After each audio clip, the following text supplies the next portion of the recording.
Hello everybody, welcome back. My name is EonShiKeno, and today with me is TimeLord. How you doing, TimeLord? Pretty good. How you doing today? I'm still a little sick from my flu, but other than that, I'm doing handy dandy. Well, that's fantastic.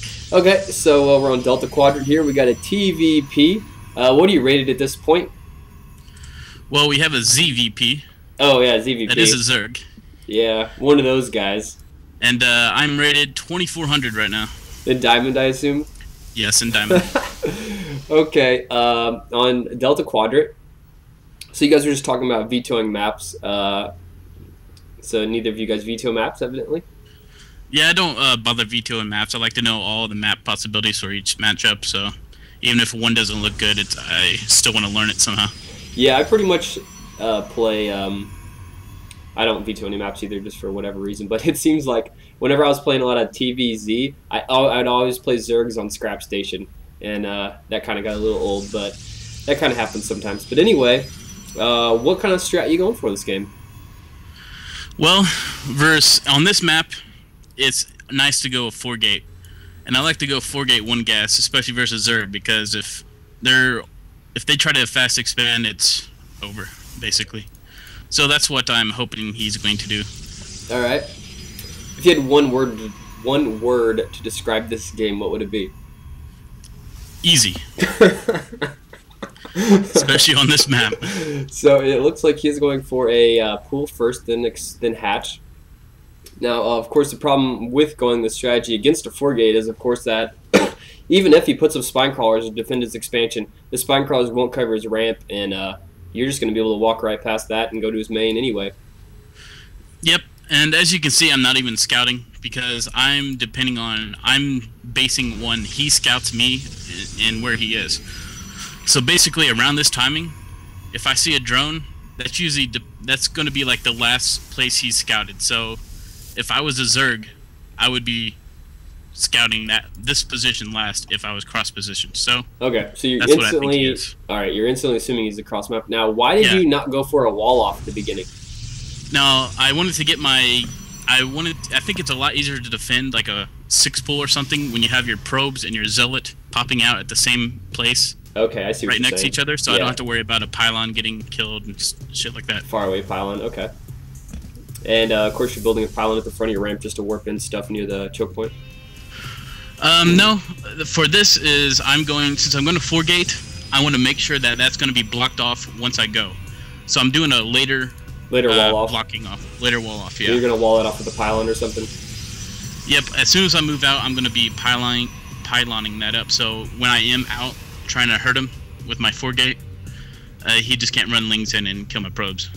Now, when do you stop probe production? Looks like you're at 21. Is that like your go-to number to stop 24-gate, 1 gas? Yeah, I want at least 20 or 18 on my minerals. It just depends sometimes.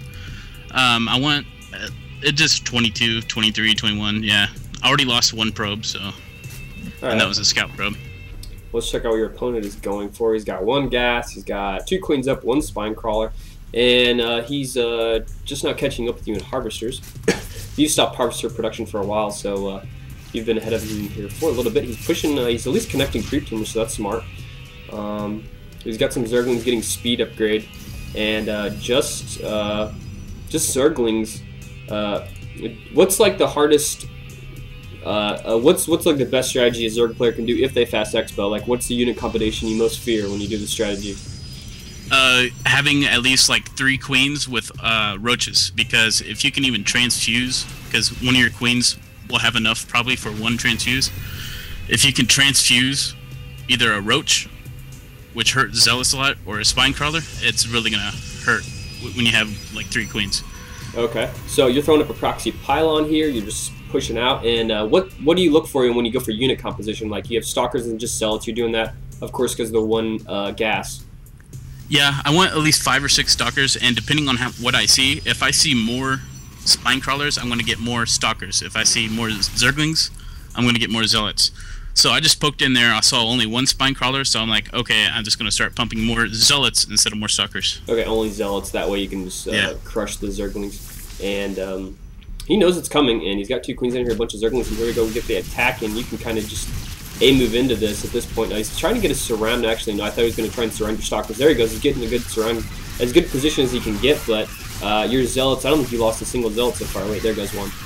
But yeah, I didn't even lose a single stalker. I just had 7 stalkers. It was still too much. And then I just had way too many zealots. I just had way too many because I stopped pro production so early, and he kept up drone production.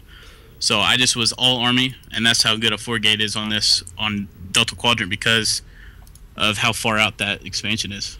Yeah, and here we can see your wall off back at your base. In case you did decide to do a Zergling run by, you could easily have stopped that. Gives you more than enough time to warp in a sentry and then force field the ramp or something like that. But yeah, because of me doing that, it is an all-in, so I don't have to ever go back in my base ever, really. So since this is an all-in, if he crushes this, I'm basically going to leave anyway because there's no sense of staying around because this is the definition of all-in. If this doesn't work, well, I mean, if you kill maybe like a lot of his pro or a lot of his SC, drones, there we go. If you kill a lot of his drones and you do lose your army and you're still heading worker count, that would be a reason to stick around. Because I mean, the worker count, he's only ahead of you by 2, and I don't think he's lost any workers so far. So. I'm kind of surprised he didn't pull his drones from his expansion to fight with. I mean, that's something I see a lot of people not do, is whenever you're getting attacked by an all-in, you need to pull your probes or your workers, your harvesters, because they're all-inning you. You need to take everything you've invested in your base and then attack them with it to counteract it. And I don't think it would have mattered. I think you still would have won, but I think you still have to try it. Yep, especially if you're fast expanding versus a 4-gate. You have to pull all those drones out. Because your Zerglings you're not going to cut it. Now, if he had more spine crawlers, I would have been more scared. So, yeah, if you would have had more spine crawlers, but then you could have just maybe walked around and went up to his ramp. But then you kind of have to worry about him having Zerglings at the top of his ramp, walling you off. But it just kind of depends on spine crawler positioning at that point. Yeah. What other maps do you see?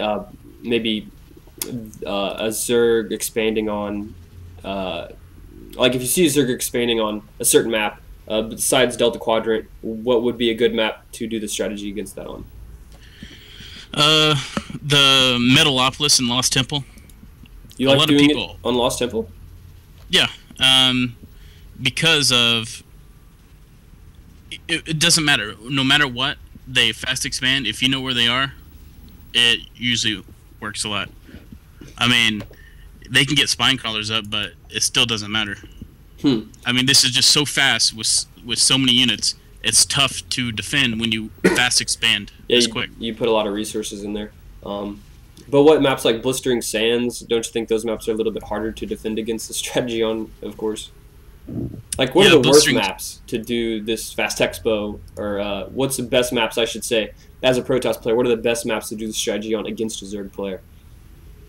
Definitely the shorter ones. Steps of War, obviously. Yeah, Steps of War, Blistering Sands. Jungle Basin. Because of the back doors. Not so much. Jungle Basin, not so much. Really? Even with the back door?